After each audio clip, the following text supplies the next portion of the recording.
Today's session will explore different communication tools and approaches, drawing on the experiences and insights of our distinguished panelists. The objective of this webinar are, first, to define a simple communication pathway for a real issue by using appropriate communication approaches and tools to ensure effective engagement.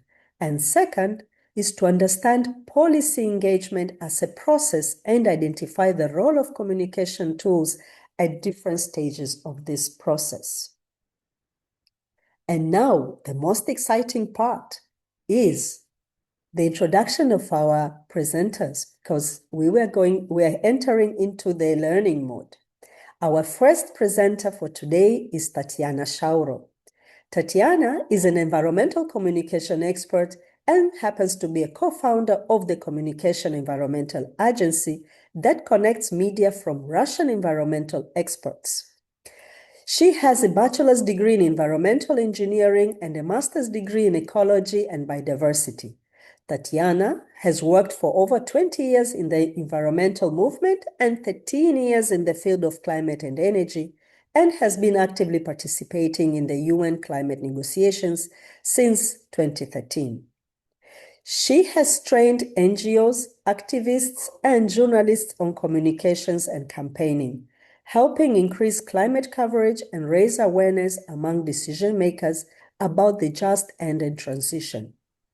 Tatiana, the floor is yours. You have 10 minutes.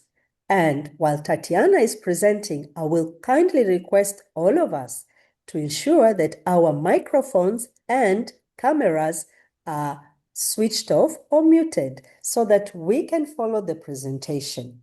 Thank you. Tatiana, пожалуйста. Wow, thank you. Thank you, Ellen. What a beautiful presentation. Hi, everyone. Yeah, I can see people, some people also are saying hi to me in Russian language.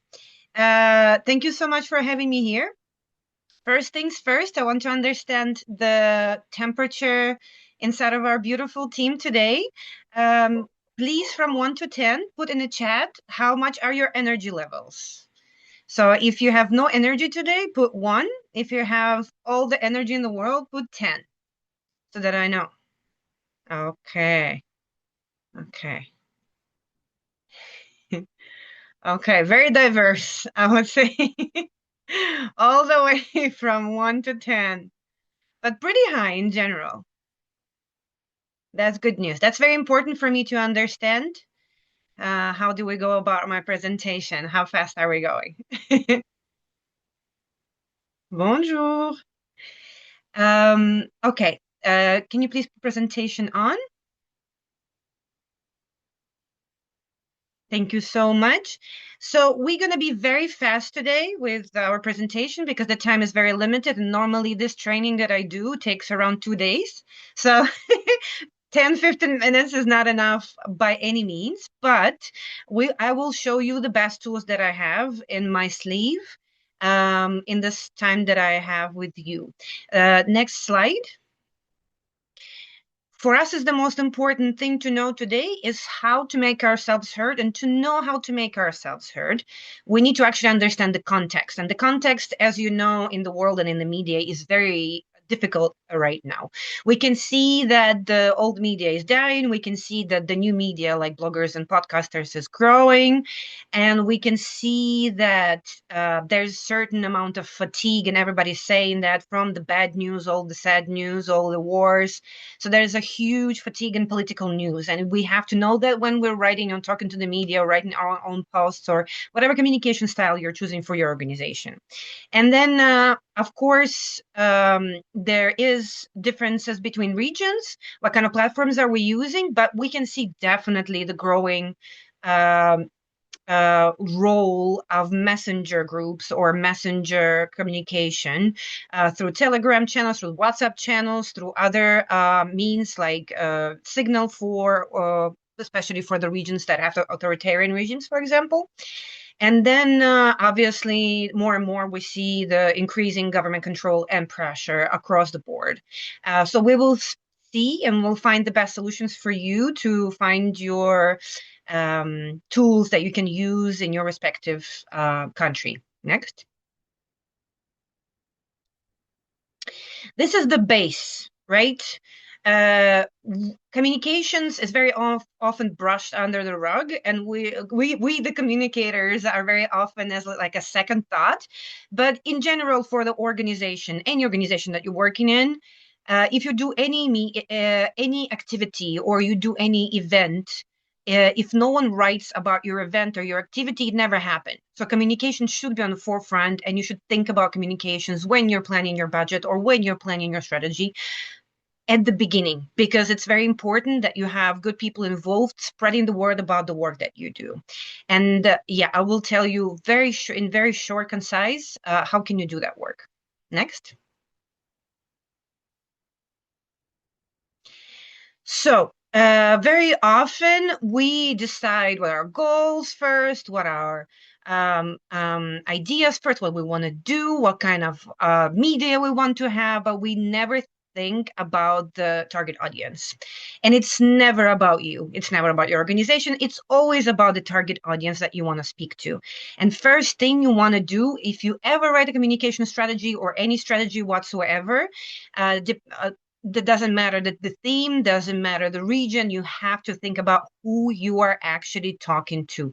It's always about them.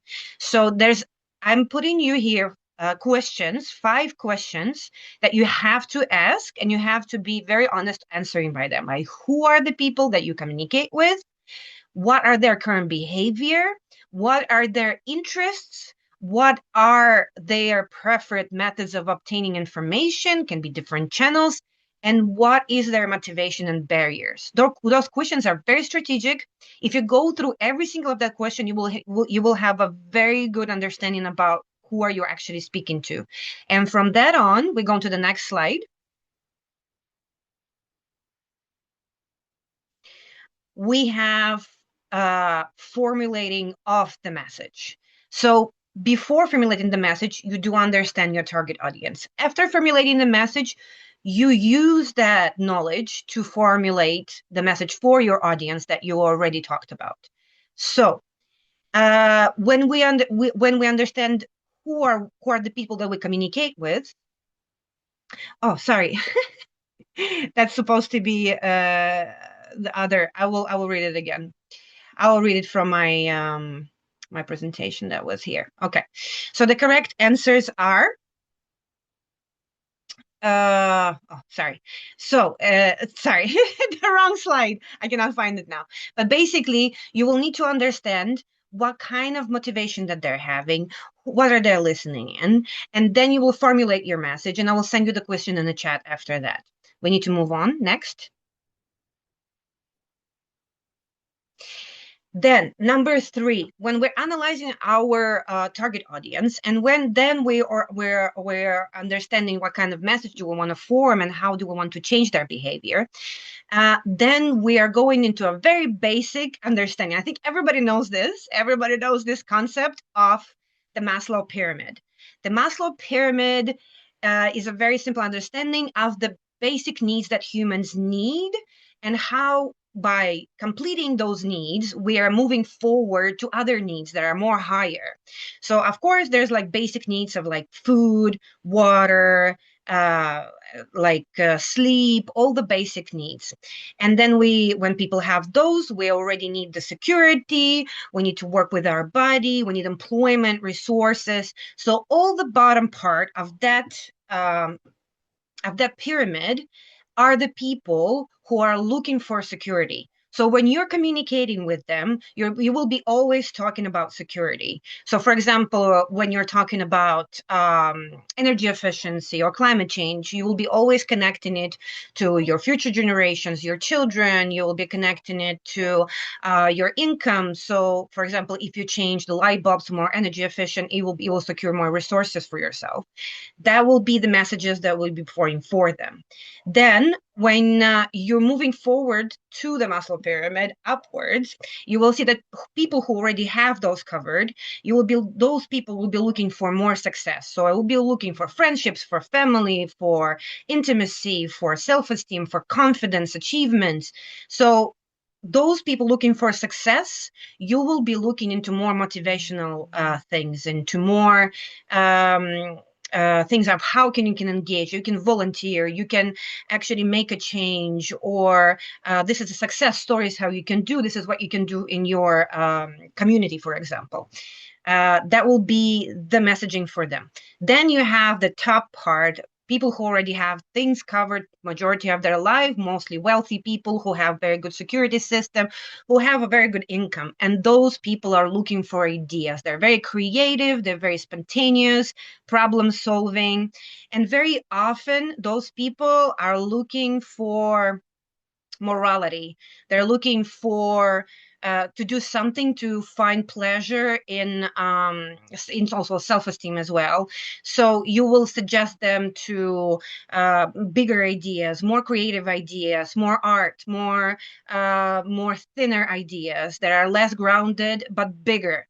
So that will be your communication style with them. Next slide.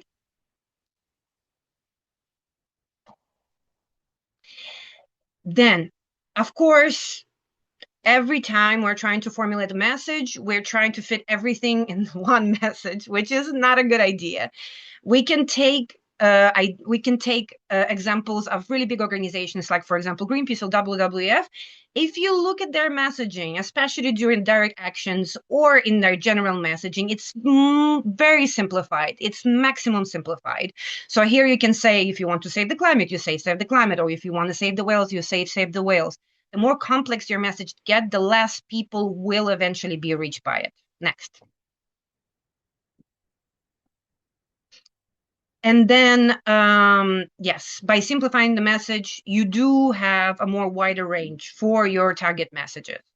And then basically, in every single aspect, even if the theme is very complicated, for example, the fossil versus renewable energy, it's a very complex, it's like a fight against Goliath, against like the good versus evil, and you always create the storyline and a beautiful story, but you don't have to always say fossil fuels, you don't have to always say renewable energy. You can describe it in much easier, simpler terms to diversify your language, to make your story more diverse and more appealing to a lot of people. So fossil fuels can be environmentally dirty, and then renewables can be clean. Fossil fuels can be limited, old, dangerous, expensive, and then renewable energy can be rich, abundant, new. It can be connected to the future and progress and safety and economically effective ways of depending on your target audience. You can talk about self-sufficient or being sufficient within the government, within the national strategy. Next.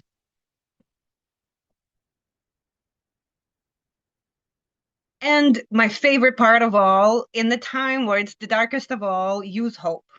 As we see right now, there is a lot of dark news. A lot of media is using fear. It was before, and it was always because it's the easiest emotion to connect with. But we know for a fact that fear actually leads to the lack of activity and the lack of hope. And what we need is hope for people to be more active. So the hope actually gives you believe that the better tomorrow is actually possible, and it creates empathy and it does create action. So even in the darkest times, like right now, we can see in the media, especially, by creating a positive content or hope based content, you can actually attract a lot of people, because a lot of people are being attracted by hope and by good news at the moment, because they need some kind of light in the end of the tunnel.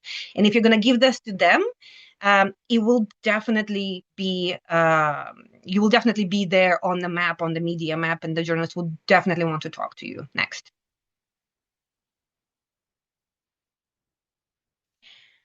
And of course, I don't know if you noticed, but in the last 10 minutes or so, I have been using one more tool. And if you can tell me which tool was that, please write in the comments which tool do you think it is?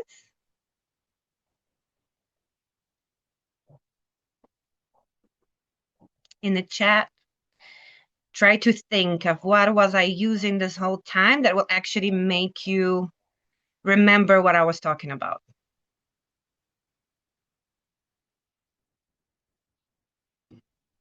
That was very fast, actually. Well done. Well, Morgan was right. I was using humor. And also Linda and everyone else as well, visuals, very important, but humor is extremely important. Humans are very simple animals, actually. We observe majority of our information through eyes, and we fixate on information through positive or through very strong emotions, which can be fear, which we don't want to use, or can be laughter and can be some pleasurable emotions. Especially humor works very, very well. If you want to do any metaphors, if you want to do sound bites, any of those tools working very, very well. But also, you are correct that pictures are extremely important. Visual materials are very important. That's why reels are very popular at the moment. That's why so many people are doom scrolling, because visual information is very desirable for our brain, and we get stuck with this information. So use humor, use hope, use a lot of very good visuals. Don't make a lot of content, but make good content, quality content, because there's a lot of content at the moment. And then use hope-based communications. There's a lot of very good materials on this topic. And there are specific websites for hope-based communications where there's free trainings where you can find materials that will help you build your messages around hope. And of course, the base is always understanding who you're talking to. Who are the people that you're trying to cross your message, that you're trying to send your message, so they receive it in a proper way. I will send the questions that I didn't put on my presentation for the target audience once again in the chat. Please save them, and then we will fix the presentation and we'll send it to you so that you have the correct version of that. I'm open to questions. Thank you so much. Thank you. Спасибо огромное за насыщенную презентацию. Очень богато. Thank you very much. Very good Russian. Yes, it's one of my languages as well. Yeah, so, and for the Russian speakers, you are free to ask in Russian, to put your question in Russian, because Tatiana will translate it, and she will translate both for you and for the other audience. The next session will be with another presenter for the day. However, I want you to also to inform you that as a panelist, I'm not the only one present today. I have my colleagues, Marioldy Sanchez and Sopiko Babalashvili, who will join the presenters in the Q&A session. And now I would like to invite the second speaker, Mrinalini Rai. Mrinalini is a gender, human rights, and biodiversity expert dedicated to inclusive, equitable environmental governance. As founder and executive director of Women for Biodiversity, she champions gender-responsive and human rights-based approaches in global biodiversity policy, amplifying the voices of women, indigenous peoples, and local communities. Her work has been instrumental in shaping key policies, including gender-responsive commitments within the Kunming-Montreal Global Biodiversity Framework, and she also focuses on capacity building, fostering coalitions, and enhancing collaboration among biodiversity-related multilateral environmental agreements, driving transformative change that prioritizes equity, rights, justice, and sustainability. Today, Mrinalini will share her experiences and perspective on the policy processes and communications. And before I give Mrinalini 10 minutes, I want to remind you, everyone, please post your questions on the chat box, specifically to the presenter or to the issue, and we will be addressing them along our work. Welcome, Mrinalini. The floor is yours. Ellen and everybody, thank you very much for this opportunity, and also Tatiana for setting the floor. So, well, perhaps it could possibly be a little bit boring than Tatiana, but also an important agreement. I'm going to be taking from her presentation. What you all kind of learned about is, what she shared was about who and what kind of messaging that really needs to take forward, especially also like in the context of the UNCCD COP coming up. So my focus was going to be more on that aspect regarding where are strategic spaces when we are preparing for these international negotiations, does these different kinds of communication comes into play. So understanding policy engagements as a process, and also understanding that knowledge is power and communication is an effective tool to deliver it. Next slide, please. So let's also understand why. Let's begin, where do we really stand? And as Ellen shared, and also the other panelists, some of them are going to be here, that there is a really very strong engagement of civil society within the space of the UNCCD. Of course, you all do know about the UNCCD already, which shapes the global and national actions on land degradation, drought, and restoration. So you have this recognized CSO platform, which also guides the engagement. The series is as part of that. This is also a very effective tool to outreach to a lot of other interested organizations, members who may or may not have the access to attend, but do have the space to engage and learn about the process. Within the UNCCD space, you also have spaces for, besides the civil society platform, you also have the Women's Caucus, you have now the new Indigenous Peoples platform, and youth are also very much engaged in this process. Now, one thing where I really do want to start off from by saying that when we are really looking at negotiations is where we are really trying to influence policies at the global space, that the effective engagement requires understanding where we can influence policy and how this process is not a standalone. It is something that takes time, it takes preparation. Tatiana already shared some fantastic tools that one could use, but it is a continuous process and not a one-time event. Next slide, please. I hope you all can really see this. It's a bit small, but just on a very, like I said, this also takes a long time, but in a very short snapshot of how things could play out and where these communication tools and what kind. So in the policy, like I said, it is a process. The process starts from, this can be your own process. I'm sharing out where we work around it, is simple things of agenda setting. It starts not when you are at the negotiation, it almost starts even a year or many years before you start engaging in these processes of influence. So there is agenda setting, and this is some very key policies where you can make stories, you can use media, social media, policy briefs, and these webinars. And the purpose of that, and I think this is where you're beginning up, is also trying to see how we can generate evidence and include community perspective. We should not really forget about the community, the rights holders. So we need to be setting the agenda on what are the emerging challenges and solutions, and also to be building that public awareness, once again, like Tatiana talked about, right? That awareness raising really needs to be starting that audience, and that audience should engage both the public and also the political delegates, political position holders. It could be a national, it could be a local, or at the global, in this context, the UNCCD parties to the convention. Then what really comes about is when you policy formulation. So there are different things of communication that is part of an integral wheel of preparation. When you're talking about the policy formulation, this is where, well, you have good stories, you have social media, you have these information webinars.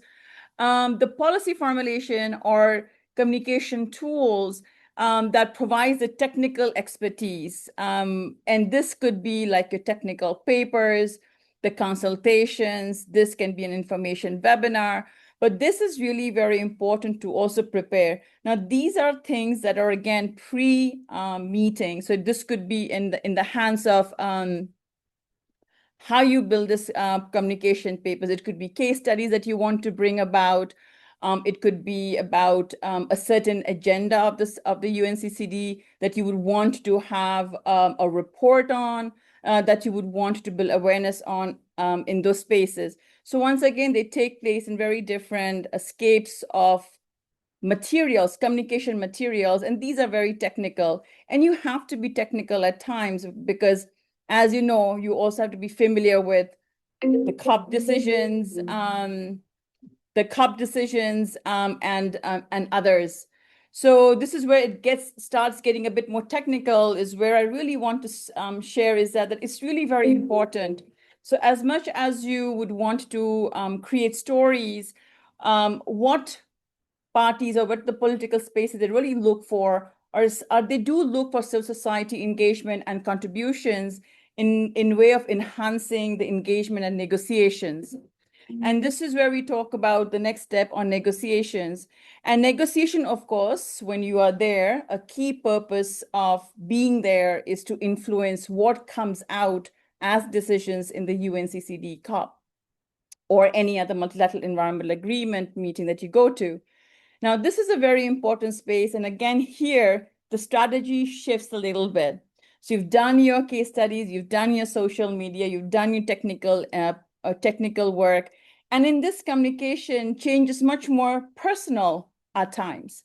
This means that, you must have heard of corridor negotiations, right? You're trying to hold people, you're trying to look for your party delegation. This is part of communication. You really have to scope out how do you really want to engage with them.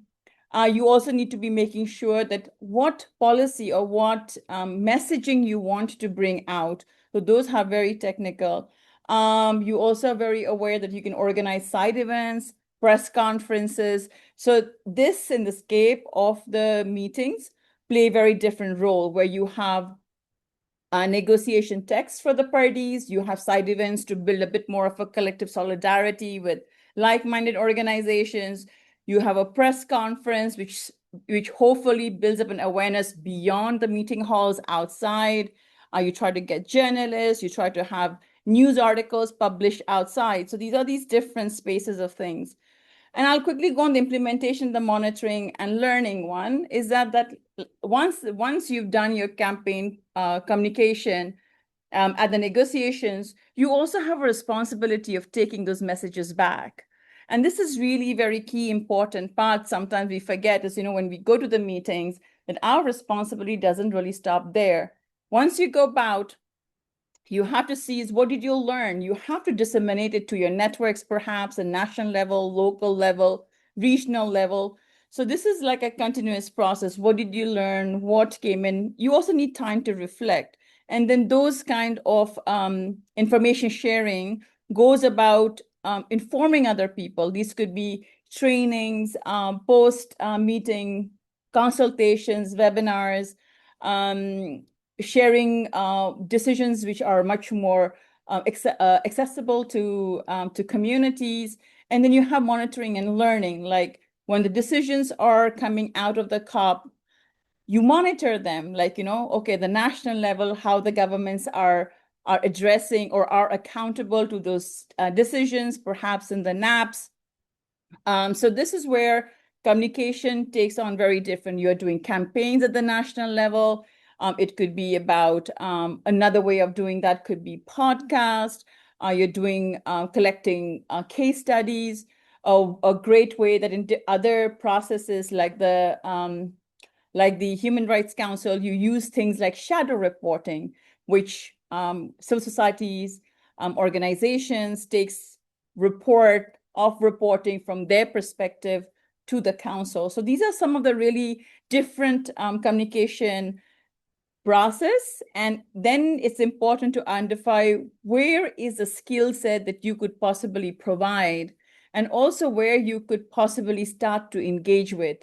Is it starting at the agenda setting level? Is it at the policy level? Or if you're not going to the policy level, then you start doing it implementation monitoring, because not everybody gets to go to the UNC in these big meetings, but perhaps the information is enough there that you are able to still monitor that. So communication skills also goes in that part. Sorry, this is a very complicated tool, but I'm quickly rushing through this. Next slide, please. So I think I've only got 2 more slides. So I wanted to really stress on the cycle because those are really very important. And then you identify what tools you want to use at what space. What we really need to understand are factors of engagement, which I talk about, is really very important. It should be based on advocacy and evidence and lived experiences. This also helps us build coalitions and strategic partnerships. Like I'm just giving an example of this webinar. We have different organizations who engage. We've come together and hopefully has been helpful to inform others about different thematic discussions to prepare for these meetings. Communicate complex issues simply. Use multiple communication tools and channels, like I talked about, where you want to engage, what aspect that you would be able to contribute as a policy brief, or as a podcast, or is it a video testimony, or it's a side event.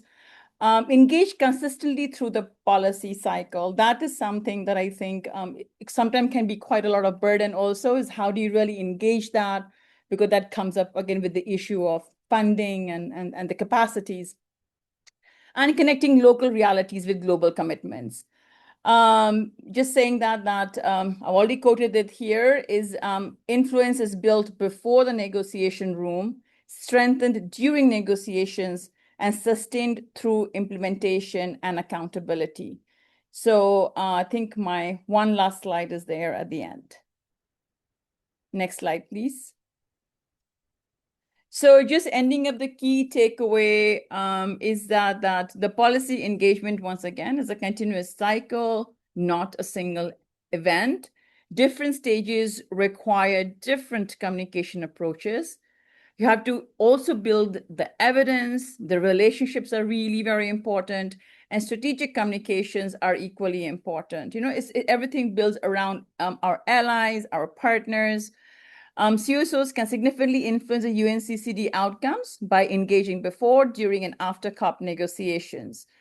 You also have our own constituency. So it's like I said, the civil society, the indigenous peoples, the women's caucus, the youth. So you also have our identified constituencies to also learn from or gather more information, or we can reach out. So this is a really very hub of knowledge that also exists within the UNCCD, which all of you can also feed into, and also hopefully also nurture that and be part of that. And strong communication transforms community knowledge into policy impact. Once again, saying that when we're talking about building policy changes or recommendations, one core element is that they need to be grounded on realities of the people. These are rights holders, indigenous people, women, understanding that the messaging that you're giving into really brings into this inclusive rights-based decision-making process through those messaging are really very important. And I think I have at the end, this can be quoted in the chat. I have a question for everybody. Next slide, please. Like I said, there are different processes. So I just want everybody to just brainstorm about it, think about it. I'm happy to take those questions also on the chat. I would love to really hear about it if you're not ready for that. But just to think about this is, how can your organization strengthen its communication strategy to engage more effectively at the next UNCCD COP? If you are coming, or if not coming, then still saying that how come the work of the UNCCD in your own work you plan to, or you already working, or you plan to, and what is the communication tool that you are using or you may like to use? So with that one, Ellen, I give the floor back to you. Thank you so very much. Thank you. Thank you, Mrinalini. This is an excellent presentation. And I will say for others as well, because we have different audiences. Merci beaucoup. Muchas gracias y большое спасибо. For those who are asking questions, kindly do so in the Q&A box. You can write your question The floor is also open for those who would like to ask the question using the microphone and participate, physically through electronic version. Please raise your hand and we will invite you to pose your question. I'm seeing some questions in the Q&A. I would kindly request our panelists to go through the questions and respond to them once you are given the space to speak. Right now, I would like to invite my panelists that are my colleague, Marioldy and Sopiko, to comment, to contribute, and to link today's session, because it's all about COP17 and it's also about communication. And our last slide is taking us exactly there. Thank you.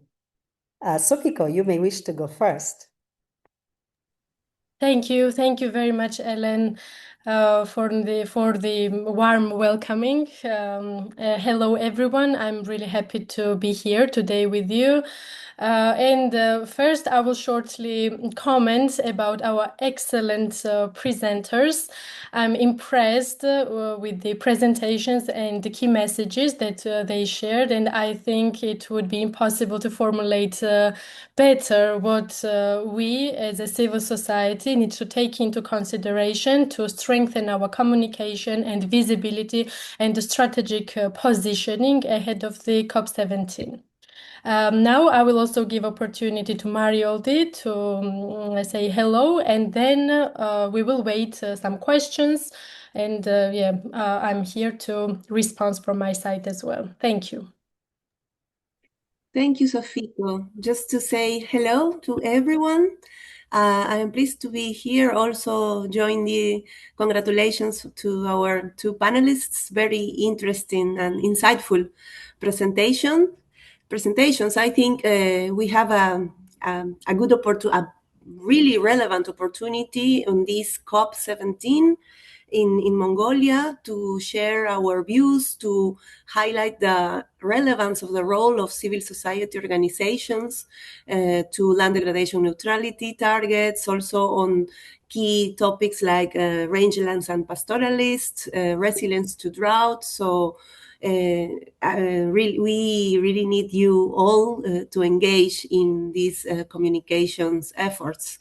So I think this presentation comes in a very good moment for helping us to prepare our strategies.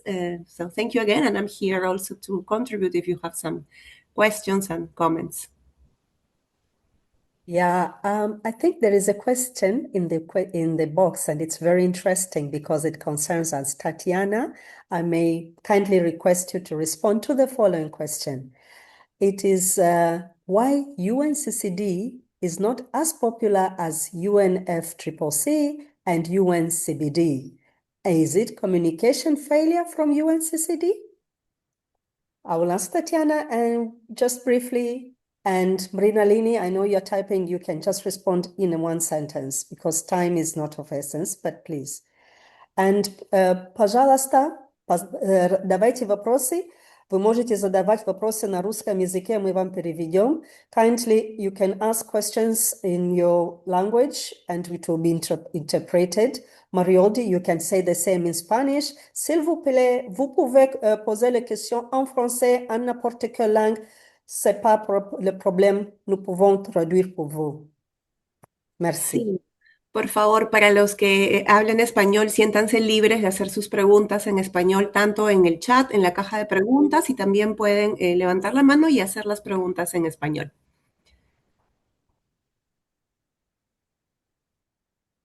Should I answer the question? Please. Hi. Yeah, thank you, everyone. Very active chat, very active Q&A. In terms of why, it's a very interesting question, honestly. I'm not sure I'm going to be able to answer it, especially in such a short time.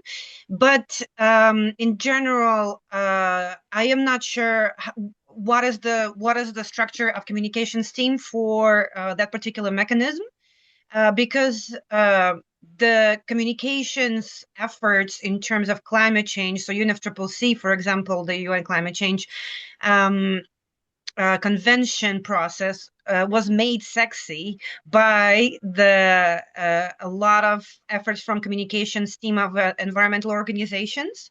So I would say that this is very important. That there was a question in the chat that does every single organization needs to have a communications officer? And I would say if you prioritize your communications, and if you prioritize communications specifically in these big processes like UNFCCC or any other processes that we're working with, definitely will come across more. And there's many ways. Thank you. May I kindly ask participants not to ask us questions about COP17 participation, please. This webinar is about communication. It's not about green or blue zone. Kindly, I wish you to please join us and respect our webinar's objective. Please, this is not the right audience for such questions. Appreciate your kind understanding and collaboration. Thank you. Now let us proceed to other questions. Should we put more effort on, there is a question in the chat, should we put in more effort on the communication than in having the tangibles done on the field or play or work? Someone is asking this question. Yes, Mrinalini, please. Yeah, sorry, I lost one of the answers there. First, I think regarding somebody had asked about the engagement of indigenous peoples and local communities and people with African descent. There is actually a information session exactly for that right after this one. So I will share that out in the chat box. I'll be switching right after this webinar to that one. There's also an information webinar, so please do join that. Regarding the question about the popularity between the 3 Rio conventions, I think the question is not about communications, you know, because I engage prominently more in the CBD for many years now. And I think it just sometimes depends. Yes, climate. I think also the climate change is yes on messaging where you talk about climate justice. You can't talk about biodiversity justice.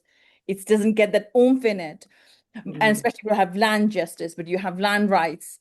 But I think it's also got to do with the idea that see the climate COP takes place every year. While as a biodiversity is only catching up right now, but also was really non-existent, and also the UNCCD, which only meets once every 2 years. So that also plays into the consistency of messaging that goes around it. And of course, now for the CBD, there is a huge, big process to engage and strengthen and simplify the messaging of the CBD. But I think it's a process, it's time, it takes time, but also sometimes it's just also trying to change the narrative. So that's very important, but I think it's kind of getting there. But of course, also saying that the one of the key elements around, say, for example, I work on women's rights and indigenous peoples, is that there also really needs to be the funding support, not only from the secretariat level, but also for civil society organizations to really amplify that work. See, what you have as a UNCCD CSO panel, I'll tell you, CB doesn't have it. So in that way, you actually, and nor do we have funding. So you actually have one scope up about that. So there are different levels, but we just need to see how to really amplify that work. And I think we just need to just keep working on that one. Thank you. Thank you. Thank you, Mrinalini. I'm seeing more comments in the questions, and there was a question that already received a response. Should we have a specific communication officer? The answer is yes. However, from personal experience, I want to share with you is that every single project manager or project officer is already a communicator. Use that opportunity to communicate. And my colleagues will share how we communicate in the panel. Marioldy and Sopiko, please, the floor is yours. Thank you, Ellen. Before answer to that question, I also want to comment very shortly about the UNCCD and its positioning or visibility within other three Rio conventions. So yes, maybe it's very difficult to explain why it took so long to make land as a priority within the global agendas, not only for the UNCCD, but under the UNFCCC and Biodiversity Convention as well. But what I want to highlight is that in the upcoming COP17, one of the agenda items will be also the UNCCD communications strategy, communications plan. So UNCCD tries to position itself as a global security issue of land.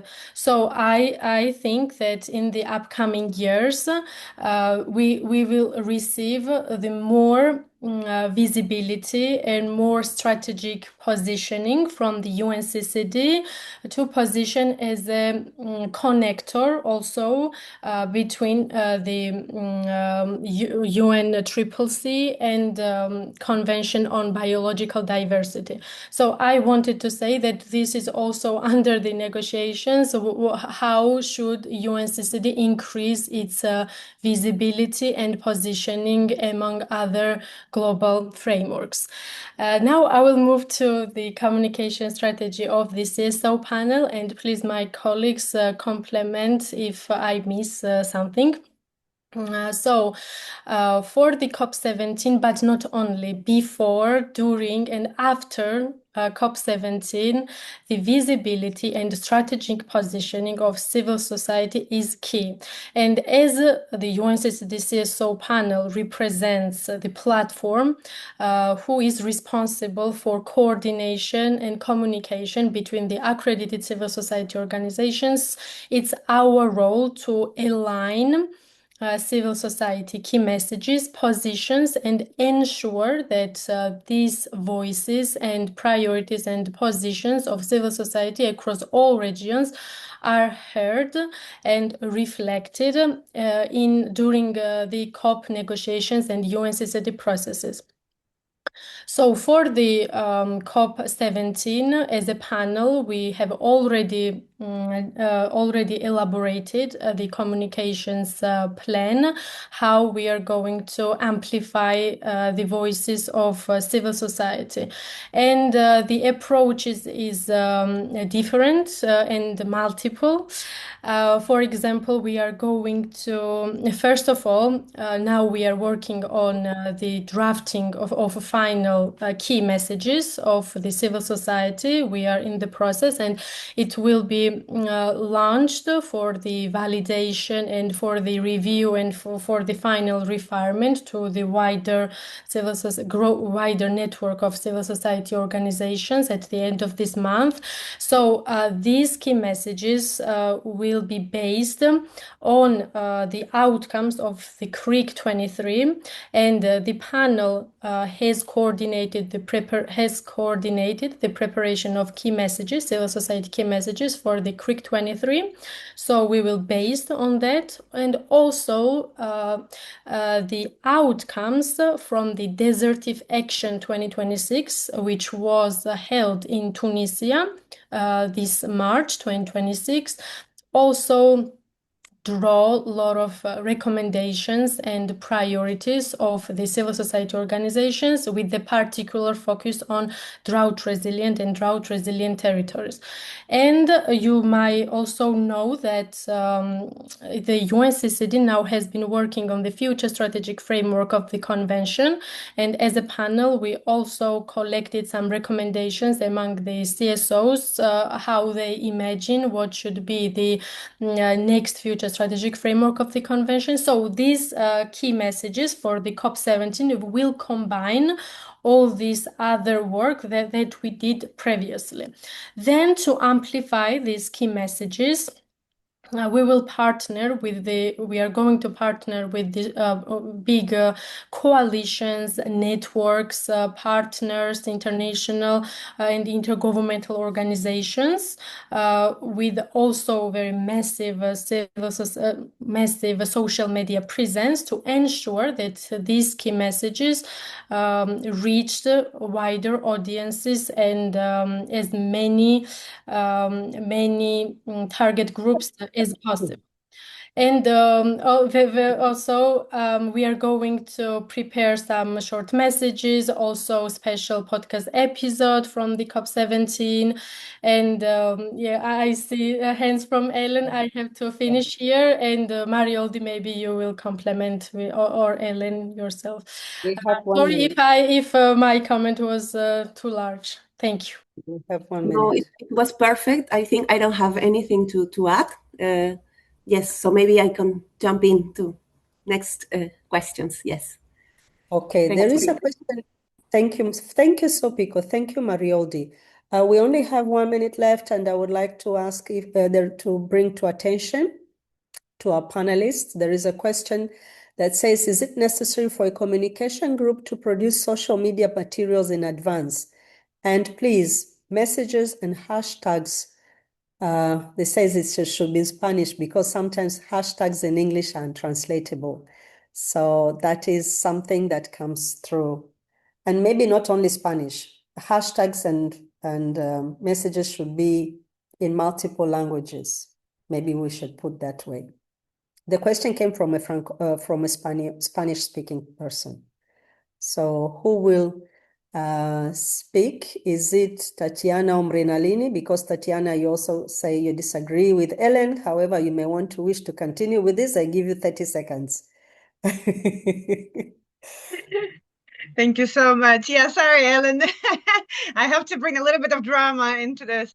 Yeah, because communications is very specific. And I've seen a lot of people, especially project managers and other people who do other things, work on communications and then burn this all to the ground, because communications is a lot of moving parts. And if you are not trained as communicator, if you don't have education as communicator, and if you have no experience in that previously, at least maybe some small experience, but not as much, it will be difficult because doing how do you say, analysis work and then doing communications work is very different kind of headspaces, I would say that. And then I totally agree with the person before that there has to be preparation for social media. So content plan, absolutely yes. If you can make a calendar and you can make a content plan for each day or for whatever important days you see, note those days in your calendar and then organize it. That will help you to minimize the stress for the upcoming events, for example. And then the conflicts of sensitivity I already answered in the chat, but yes, there's a lot of, especially in some parts of the world, there's a lot of conflict, especially happening now. So it depends on the region how you're going to address it. But in my region, and when the war started in 2014, we had a particular within the network, we had the particular training on conflict resolution and conflicts communication. And there are experts who are doing those particular trainings, and that helped to reduce the level of aggression and the level of conflict within the big network that I was working with at that time. So I do recommend those. Thank you. Okay, thank you. Time is really not on our side. I'm seeing multiple questions now, but we need to close our session. They're asking, thank you very much, by the way, Tatiana. This is very important. You and I will continue our debate after this session, not a problem. And however, right now people are asking how can organization become an implementing partner for UNCCD funded activities? It is by being our member and by participating in sessions such as this. Then there is a question also, are there platforms where one can write and publish opinion editorial articles for conservation stories? All of these questions, we will take them on board. Marioldy, you may wish to say one statement because I'll give you 30 seconds to combine this. I know you are looking at the chat. And as a chairperson of the UNCCD CSO panel, that is comprised by us 3 ladies and 2 gentlemen, please, I'm saying this because somebody asked in the chat. So please, how can this communication be part? 30 seconds, I need to conclude. Sorry, Ellen, I was looking at the chat box, so I missed your question. Can you repeat again, please? I want you to kindly respond to what you are about to write in the chat box, to say it in 30 seconds. A specific question, or because I already answered? Okay, because there are some that are asking about how can they, most of the people ask how can they participate in the CSO's visibility, whether we have some communication channels, platforms where they can publish, and yeah, if you have an answer. Yes, well, we have been sharing information about our roadmap. There are several activities we are planning. Last week, we started with the first informative meeting for COP17, and this information has been disseminated through UNCCD website, social media, and also we have regional informal regional WhatsApp groups. So maybe what we can do, Ellen, is to again share our emails in the chat. So please feel free to contact us, and we can also put you in contact if you are not sure who is your regional representative in the CSO panel. We can put you in contact directly, and you can start interacting and making also direct questions to each of your regional representatives. If I got the question correctly, sorry. That's what you were referring, right?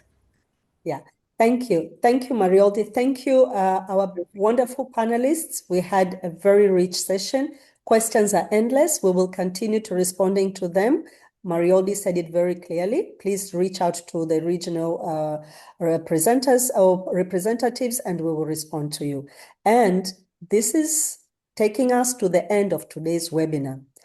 Thank you very much, our presenters, for sharing your knowledge and experiences, and thank you all participants for your active engagement and thoughtful contributions. And as well, we cannot leave behind our technical support and interpreters. Thank you very much for your contribution and being part of this interesting session. Before we close, the key messages today are effective policy engagement requires strategic communication, relationship building, and persistence, as well as communication approaches should be adopted to different stakeholders and contexts, and clear messaging and timely engagement are essential for influencing policy processes and amplifying community voices. We heard from negative to positive, ensure quality content, make sure your voices are hopeful and not stressful, include graphics and humor, negotiate, and think about policy outcomes negotiations. I want to inform you all that the recordings and presentations that we saw today will be shared with you via email and also will be available on the Drynet website. The most important is please be there on our next webinar session, which is a continuation of this series on the 9th of July at 1300 hours GMT, and it will be about pitching for change, exploring the skill of holding people's attention. You will also find the registration link in the chat. I believe it is there. I'm encouraging every one of you to complete the feedback. There is a form right now. Please stay engaged throughout the remainder of the webinar series and fill that form. Once again, thank you for joining us today. We wish you a wonderful rest of the day, afternoon, or evening. Спасибо вам всем большое for being with us. Merci beaucoup à tous. Muchas gracias. Wish you all the best. Всего самого хорошего. Bon soirée, bonsoir. Доброго вечера. Buenas tardes. Adios. Увидимся. Встретимся. We shall still meet again. Continue communicating in no matter what languages. We are all here for you, and we are one going towards COP17 and achieving our policy contribution policy positive responses, and amplifying the voices of the CSOs. That's our role. All the best. Thank you very much. Thank all you. the team. Have a wonderful day. Thank you, everybody. Thank you. Bye. Bye. Thanks, Ellen. Thank you, everyone. Thank you. Thank you, Noel. Thank you, Niela. Thank you, everybody. Good job.